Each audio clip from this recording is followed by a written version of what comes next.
The Pittsburgh Steelers' offense has struggled throughout training camp so far. While they worked to improve that group this offseason, that's going to come with some growing pains. However, some fans might be worried that they could be in for another year of watching a putrid offense. Former NFL scout and current analyst Daniel Jeremiah recently offered some advice that may ease Steelers fans' concerns. Preseason PSA: just about every defense is ahead of every offense at this point in training camp, Jeremiah wrote on Twitter on Monday. Preseason PSA: just about every defense is ahead of every offense at this point in training camp. Daniel Jeremiah's message has been very true for the Steelers. Their offense has had some good days, but it has lost much more than it has won. The Steelers' most recent practice was particularly ugly. The offense got dominated in the first 7 shots period, losing 6-1. That wasn't the only time that the Steelers' offense got kicked around Sunday either. However, it's also important to note how talented the Steelers' defense is. That group was great for most of last year, and it only got better this offseason. The Steelers traded for Jalen Ramsey, who's been having a great camp. They also signed Darius Slay, who hasn't looked too bad, either. Along with players like TJ Watt, Cam Hayward, and Patrick Queen, that gives the Steelers a formidable defense. Their offense is still trying to get on the same page, but that isn't easy against that group. Mike Tomlin also echoed Jeremiah's thoughts recently. He didn't show any concern or panic at his offense's sluggishness. Perhaps that could change if it continues to struggle, but for now, he's practicing patience. That's a fair approach. Making mistakes is the point of training camp. No team is perfect, and that's especially true at this time of year. Teams are trying to integrate new players and new concepts. That comes with some rough days. The point is to not repeat those issues when the real bullets are flying. Players know that, too. Several Steelers have explained that they understand that their offense hasn't been stellar so far. However, they've also expressed a belief that they're getting better every day.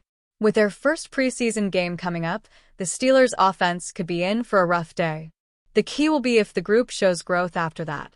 If the offense looks rough up until the regular season, then maybe it will be time to panic.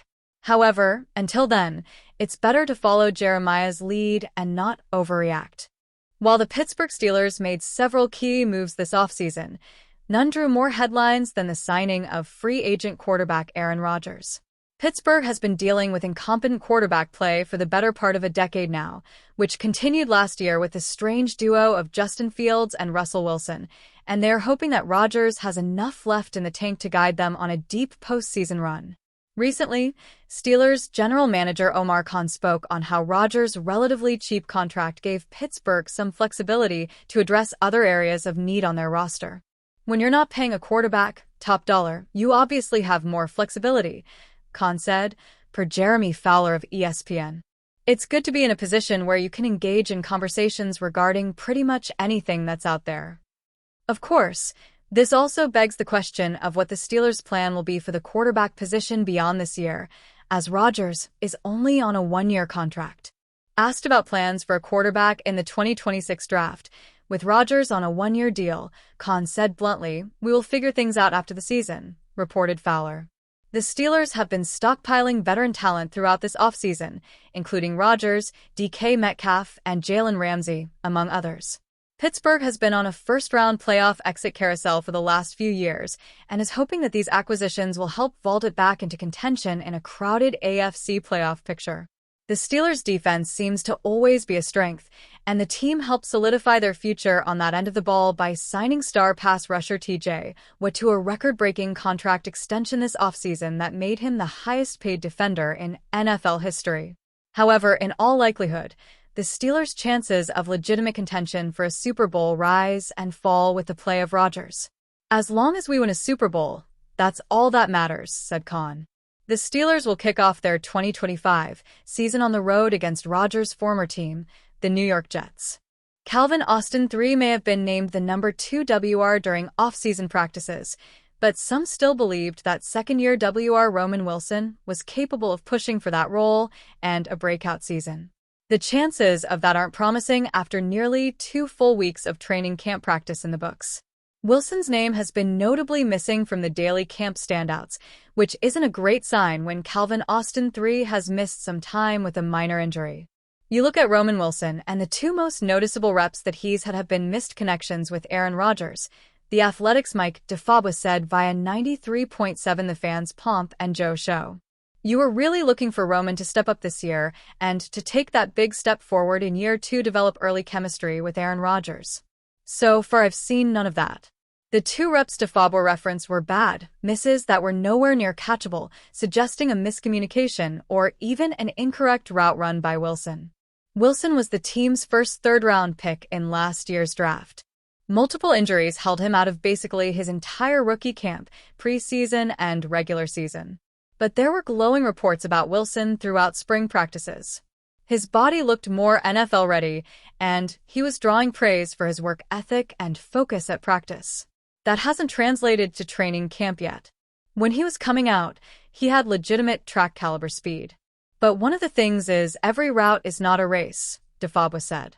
Learning how to be an NFL route runner, I think, is part of this.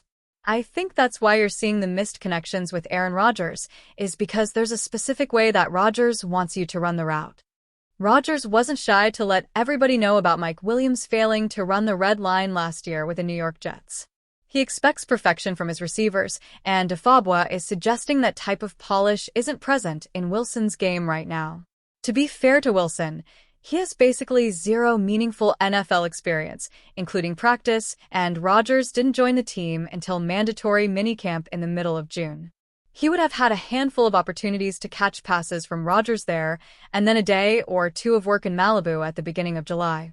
Through the first 4 practices, our Alex Kozora had Wilson down for just 1 catch on 3 targets for 5 yards. That is a noticeably slower start than his first 4 unpadded practices a year ago. The story on Wilson's 2025 season has just begun, but it isn't off to the hot start some expected. If the Pittsburgh Steelers are viewing 2025 as a Super Bowl or bust-type season and want to stay true to the all-in strategy they've adopted this offseason, perhaps there's one more splash move left on the table. Dallas Cowboys edge rusher Micah Parsons requested a trade late last week, and while the likeliest outcome is that the two sides agree to terms on a record-setting extension that would surpass T.J. Watt's 3-year, $123 million contract that he signed with Pittsburgh last month, there's also a world in which things go sideways. The Steelers aren't among the teams who need any additional pass rushers or necessarily would want to exhaust their assets by acquiring one, but there may be some wiggle room left to do so if they think landing Parsons is in the cards. Steelers Wire's Andrew Vasquez drew up a mock trade between Pittsburgh and Dallas that would send edge rusher Alex Highsmith, second-round picks in 2026 and 2027, as well as a 2027 seventh-rounder to the Lone Star State for Parsons. The price to pay is undoubtedly steep, but there's no question the Steelers would boast an even more devastating pass rush, with All-Pro DT Cameron Hayward on the interior and the edge rush duo of Parsons and former 2021 Defensive Player of the Year T.J. Watt, Vasquez wrote.